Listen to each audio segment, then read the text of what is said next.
আমরা যারা 1995 থেকে 2005 সালের মধ্যে জন্মেছি, আমরা বিশেষ কিছু ছিলাম না, তবে আমরা ভাগ্যবান ছিলাম। যখন আমরা ছোট ছিলাম, হাতগুলো জামার ভিতরে ঢুকিয়ে রেখে দিতাম আর বলতাম আমার হাত নেই। একটা কলম ছিল যার 4 রকমের কালি ছিল, আর তার 4টা বোতামে একসাথে টেপার চেষ্টা করতাম। আমাদের সময় এক হাত কলম পাওয়া যেত, আমরা সেই কলমটাকে কেটে ছোট কলমে আবিষ্কার করতাম। দরজার পিছনে লুকিয়ে থাকতাম, কেউ এলে চমকে দিব বলে। সে আসতে দেরি করেছে বলে অধৈর্য হয়ে বেরিয়ে আসতাম। রাতে হাঁটার সময় ভাবতাম আমি যেখানে যাচ্ছি 4টাও আমার সাথে যাচ্ছে। কারেন্টের সুইচের দুদিকে আঙুল চেপে সুইচকে অন অফের মাঝামাঝি অবস্থায় আনার চেষ্টা করতাম। স্কুলে যাওয়ার সময় সবাই দৌড়াদৌড়ি করে যেতাম। ক্লাসে কলম কলম খেলা, খাতায় ক্রিকেট খেলা, চোর ডাকাত, বাবু পুলিশ খেলতাম। অনেক সময় স্কুল ফাঁকি দিয়ে কয়েকজন বন্ধু মিলে ঘুরতে যেতাম, আড্ডা দিতাম, আরো কত কি।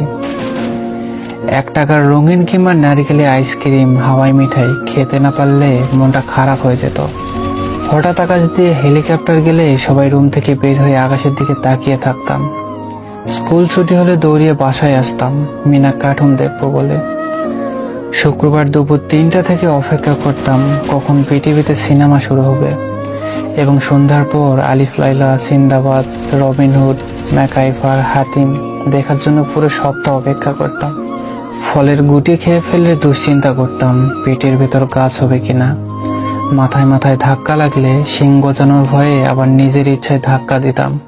কেউ বসে থাকলে তার মাথার উপর দিয়ে ঝাঁপ দিতাম যাতে সে আর লম্বা হতে না পারে। বিকেলে কুতকুত, কানামাছি, গোল্লাছুত না খেললে বিকেলটা যেন মাটি হয়ে যেত। ফাইনাল পরীক্ষা শেষ হলে তো সকালে পড়া নেই, তাই মজা লাগতো যা বলার বাইরে। নানু বাড়ি, দাদু বাড়ি যাওয়ার এটাই তো ছিল সময়। ব্যাডমিন্টন, ক্যারাম, লুডো এগুলো না খেললে কি হয়।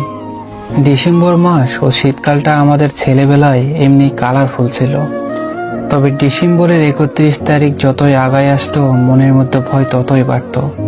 তাই ওই দিন যে ফাইনালের রেজাল্ট দিবে, তাই আর কি। আমি জানি আমাদের জেনারেশনের যারা কথাগুলো শুনছেন, নিশ্চয় আপনাদের মুখে হাসি ফুটে উঠেছে। এসব কথা মনে পড়লে ইচ্ছে করে আবার যদি সেই ছেলেবেলাটাকে ফিরে পেতাম। আসলেই ওই দিনগুলোকে খুব মিস করি, অনেক বেশি মিস করি।